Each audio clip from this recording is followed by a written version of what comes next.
السلام علیکم جی. آپ یوٹیوب چینل دیکھ رہے ہیں اور میں احمد ہوں. آج عمران خان صاحب مالاکنڈ یونیورسٹی میں گئے تھے، وزٹ کیا انہوں نے وہاں کا، اور وہاں یونیورسٹی کے طلباء اور طلبات سے انہوں نے خطاب کیا. آئیے دیکھتے ہیں کیا کہا انہوں نے اس خطاب میں، کیا کہنا چاہ رہے ہیں وہ. کہ اسلام کے تھاٹ کو ڈیولپ کریں، ہمارے انٹلیکچوئلز آئیں، وہ بتائیں کہ یہ ملک بنا کیوں تھا. اگر یہی ملک بننا تھا کہ جی ٹاٹا برلا کی جگہ یا شریف اور زرداریوں نے امیر ہونا تھا تو اس کا مقصد کوئی نہیں تھا. علامہ اقبال کا بڑا واضح تھا کہ یہ ملک ایک دنیا کے لیے مثال بنے گا کہ اصل میں اسلام کیا ہے، اور وہ انشاءاللہ ہم یہاں ڈیولپ کریں گے. یونیورسٹیز کے اندر بھی میں نے کہا کہ ایک ضرور ہمیں ایک سے شروع کریں گے. ابھی ہم سرگودا یونیورسٹی سے شروع کر رہے ہیں. پی ایچ ڈی کلاسز ہوں اور پھر باقی یونیورسٹیز کے اندر ضرور ایک کلاس ہو جو ڈیولپ کرے کہ ہمیں انسان بنائیں. ٹیکنالوجی اور ٹیکنیکل ایجوکیشن بہت ضروری ہے، لیکن اس کے ساتھ ساتھ ٹیکنالوجی اور ٹیکنیکل ایجوکیشن تو ہمیں آگے لے کے جائے گا. جو ٹیکنالوجی کی اب ریولوشن آ رہی ہے دنیا میں، اس سپیڈ پہ کبھی ٹیکنالوجی آگے بڑھی نہیں جو اس سپیڈ پہ آج بڑھ رہی ہے. تو وہ تو ہمیں اس پہ شرکت کرنی ہے پوری طرح. ہم آگے پیچھے رہ گئے ہیں. ٹیکنیکل ایجوکیشن کی بہت ضرورت ہے کیونکہ ہمارے اتنے زیادہ بے روزگار نوجوان ہیں، ان کو جب تک ٹیکنیکل ایجوکیشن نہیں ملے گا روزگار نہیں ملے گا. یعنی اور جتنا ہم اپنے انسانوں کے اوپر ویلیو ایڈ کرتے جائیں، جتنا ان کے اوپر خرچ کرتے جائیں گے وہ معاشرے میں ویلیو ایڈ کریں گے. اور دنیا میں تو وہ اکانومی اوپر جاتی ہے جو نالج اکانومی ہے. تو ہمارے ملک میں یہ بہت بڑی ہم نے غلطی کی کہ ہم نے نہ ٹیکنالوجی کے اوپر، نہ اپنی ہائر ایجوکیشن پہ، نہ ٹیکنیکل ایجوکیشن پہ اتنا زور لگایا. تو یہ دونوں ساتھ ساتھ جاتے ہیں. ایک آپ کو ایکوپ کرتا ہے دنیا میں آگے بڑھنے کے لیے کیونکہ سارے سائنسدان جب مسلمانوں پر گئے تو سائنسدان بھی سارے ٹاپ مسلمان تھے. دوسرا اس سے بھی امپورٹنٹ چیز ہے کہ ہمیں بتاتا ہے کہ ہمارا دنیا میں مقصد کیا ہے. ہم عقل مند جانور نہیں ہیں، ہم انسان ہیں، اشرف المخلوقات ہیں. تو یونیورسٹی ابھی انہوں نے بڑی خوبصورت بات کی، ٹیکنیکل ایجوکیشن اور نالج بیسڈ اکانومی. یہ نالج بیسڈ اکانومی کیا ہوتی ہے اس کے بارے میں آپ کو بتاؤں گا ویڈیو کے اینڈ پہ. ساتھ جڑے رہیے گا. بڑی خوبصورت بات کی، اور یہ میں پہلا لیڈر ایسا دیکھ رہا ہوں ہسٹری میں جس نے جو ایکچولی سمجھتا ہے کہ نالج بیس اکانومی ہوتی کیا ہے اور اس کو اکانومی کو فلورش کیسے کیا جاتا ہے. میرے ساتھ جڑے رہیے گا، میں آپ کو اس کے اینڈ پہ بتاتا ہوں. ایجوکیشن کا بہت بڑا امپیکٹ پڑتا ہے سوسائٹی پہ کیونکہ یونیورسٹی ایجوکیشن لوگوں کو ایک اور لیول پہ لے کے جاتی ہے. امریکہ کی جو اسینٹ ہوئی جب آج سے 120 سال پہلے اوپر جانا شروع ہوا امریکہ، تو وہ اس کی ایک بہت بڑی وجہ تھی کہ دنیا میں سب سے زیادہ گریجویٹس امریکہ میں نکل رہے تھے. جب آپ کی ہائر ایجوکیشن کے اندر آپ لوگوں کے اوپر انویسٹ کرتے ہیں اپنے پاپولیشن پہ، تو وہ خود ہی ملک اٹھا دیتا ہے. ضرورت نہیں پڑتی آپ کو کچھ کرنے کی. ایک پڑھا لکھا پاپولیشن خود قوم کو اٹھاتا ہے. تو میں آپ کو خراج تحسین پیش کرتا ہوں کہ یہاں سے آپ کے اتنے زبردست رزلٹس ہیں مالاکنڈ یونیورسٹی کے، اور انشاءاللہ میں نے محمود خان کو کہا ہوا ہے کہ جیسے جیسے ہمارے حالات بہتر ہوتے جائیں گے، ہم بڑے مشکل حالات سے نکلے ہیں. پہلے تو سال سٹیبل ہی کرتے رہے کیونکہ بالکل ملک مقروض تھا. اور میں آپ کو ذرا بتاؤں کہ مقروض کیسے تھا، یعنی آپ کو سٹیٹسٹکلی پتہ چلے کہ ملک کے حالات کیا تھے. جب ہم آئے تو ملک کے پاس پیسے نہیں تھے، اپنے جو باہر کی قرضوں کی قسطیں دینی تھی اور اپنی ری پیمنٹس کرنی تھی، ہمارے پاس پیسے نہیں تھے، ڈیفالٹ کر رہے تھے. ہمارے دوست ملکوں نے مدد کی، بچا لیا ہمیں ڈیفالٹ سے. اگر ڈیفالٹ ہو جاتا تو لوگ آج اگر مہنگائی کو کہہ رہے ہیں کہ زیادہ مہنگائی ہے، آپ کو اندازہ نہیں کہ وہ کس طرح کی مہنگائی آنی تھی. کیونکہ ڈیفالٹ ہوتا تو روپے نے گر جانا تھا.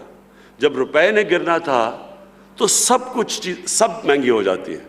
تو ابھی بھی جو مہنگائی ہے وہ اس لیے کہ 2018 کے شروع میں اور اب تک روپیہ 107 روپے ڈالر سے اب 155 یا 160 پہ پہنچا ہے. تو جب روپیہ گرتا ہے ساری چیزیں مہنگی ہو جاتی ہیں، امپورٹ سب کچھ، تیل، بجلی، ٹرانسپورٹ، باہر سے دالیں، گھی، جو چیز امپورٹ ہوتی ہے وہ مہنگی ہو جاتی ہے. تو ایفیکٹ روپے کی کمزوری سے پڑتا ہے. تو روپیہ اگر، کیونکہ ہمارے پاس تو فورن ایکسچینج ریزروز ہی نہیں تھے، تو اگر وہ روپیہ گرنا شروع ہوتا، ہمارے پاس تو کوئی چیز اس کو روکنے کے لیے نہیں تھی، اس لیے ہمارے دوست ملکوں نے ہماری مدد کی، ہم بچ گئے. تو آج ذرا 2.5 سال میں آپ کو یہ بتاؤں کہ پچھلے نون لیگ کے 2.5 سال میں انہوں نے کتنا قرضوں پہ سود واپس کیا تھا؟ 3,000 ارب. ہم نے اپنے 2.5 سال میں قرضوں پہ کتنا سود اب تک واپس کر چکے ہیں؟ 3.2 ٹریلین، 6.2 ٹریلین، یعنی دگنے سے زیادہ. 6.2 ٹریلین ہم نے واپس کیا ہے، انہوں نے اسی ٹائم میں 3 ٹریلین واپس کیا. سود کے ساتھ جی یہ تھے عمران خان صاحب جو خطاب کر رہے تھے طلباء اور طالبات سے مالاکنڈ یونیورسٹی میں. میں نے شروع میں ایک بات کی تھی نالج بیسڈ اکانومی، جیسے انہوں نے کہا کہ ہمارے ملک میں ٹیکنیکل ایجوکیشن کی ضرورت ہے. امید کرتا ہوں میں کہ انہوں نے جو یہ چیز پہلے یہ کنٹینر پہ بات اکثر اوقات کہا کرتے تھے ایجوکیشن کی، تو اس پہ اب عمل درآمد شروع کر دیا، لیکن صرف باتوں سے نہیں ہوتا. اس کے لیے ہمیں، جیسے انہوں نے خود کہا کہ ریسرچ سینٹر کی ضرورت ہے.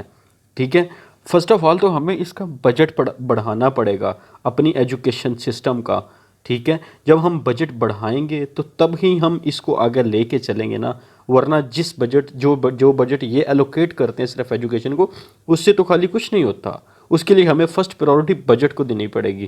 ٹھیک ہے، اب میں آپ کو ایک کلیریفائی کر دوں، نالج بیسڈ اکانومی وہ چیز ہوتی ہے، بڑی خوبصورت بات کی انہوں نے. نالج بیسڈ اکانومی بیسیکلی ہوتی ہے کہ آپ ٹیکنیکلی آپ کے ملک میں ایجادات کتنی ہو رہی ہیں، انوویشن کتنی آ رہی ہے، آپ انوینٹ کیا کر رہے ہیں. سپوز ابھی آپ نے دیکھا ہوگا کہ آئی فون کا نیا ماڈل آیا، ٹھیک ہے، انہوں نے چینجنگ کیا کی ہے؟ کچھ بھی بیچ میں چینج ایسا نہیں کیا. ٹھیک ہو گیا، انہوں نے کسی قسم کی کوئی چینجنگ نہیں کی، لیکن پرائس اس سے ڈبل کر دی ہے. پرائس وہ اپنی منہ مانگی کر رہے ہیں. ونڈو آپ دیکھ لیں، مائکروسافٹ کے دیکھ لیں، وہ ہلکی سی چینجنگ کرتے ہیں اور منہ مانگی پیسے لیتے ہیں. اسے کہتے ہیں نالج. یہ چیزیں کہاں سے آتی ہیں؟ یہ چیزیں آتی ہیں سائنس سے. اور سائنس کہاں سے آتی ہے؟ تعلیم سے. جب انہوں نے تعلیم پہ فوکس کیا، یہی چیز وہ کہہ رہے ہیں کہ ہمیں ٹیکنیکل ایجوکیشن پر توجہ دینی ہوگی. اگرچہ کہ ہم ایک ایگریکلچر کنٹری ہیں، ہمارا زیادہ تر فوکس جو ہوتا ہے وہ ایگریکلچر پہ ہوتا ہے، لیکن ایگریکلچر کی بجائے اگر ہم اپنی توجہ تعلیم پر دیں گے، نالج پر دیں گے، جو چیزیں ہم باہر سے خریدتے ہیں، یہی اگر اسی طرح کا آئی فون یا اس کا سبسٹیٹیوٹ ہم اگر خود بنائیں گے، خود پیدا کریں گے، تو ڈیفینیٹلی وہ آپ کے کنٹری میں پیسہ آئے گا. اب آپ خود سوچیں کیسے وہ آئے گا آپ کی کنٹری میں. جب آپ ایک آئی فون بناتے ہیں، سپوز آپ نے خود دیکھیں، آپ کرونا کی ویکسین ہے، یہی آپ کا ملک خود ایجاد کرتا، تو سوچے کہ پوری دنیا آپ کے غلام تھی، آپ نے پوری دنیا کو دینی تھی. اسے کہتے ہیں نالج بیس اکانومی، کہ آپ ٹیکنیکلی، آپ میڈیکل کے شعبے میں کتنی انوویشن لا رہے ہیں، آپ آئی ٹی کے شعبے میں کتنی انوویشن لا رہے ہیں، آپ انوویٹ کیا کر رہے ہیں. اس سے جو پیسہ آتا ہے اسے کہتے ہیں نالج بیس اکانومی. اور یہی وہ چیز ہوتی ہے جو ملکوں کی تقدیر بدل دیتی ہے. جیسے کہ جاپان کوئی ایگریکلچر کنٹری تو نہیں ہے، وہاں صرف تعلیم ہے، ایجوکیشن ہے. اسی کے بنا پر چائنا سے پہلے وہ سیکنڈ لارجسٹ اکانومی تھی پوری دنیا کی، حالانکہ وہاں تو ایگریکلچر نہیں ہے.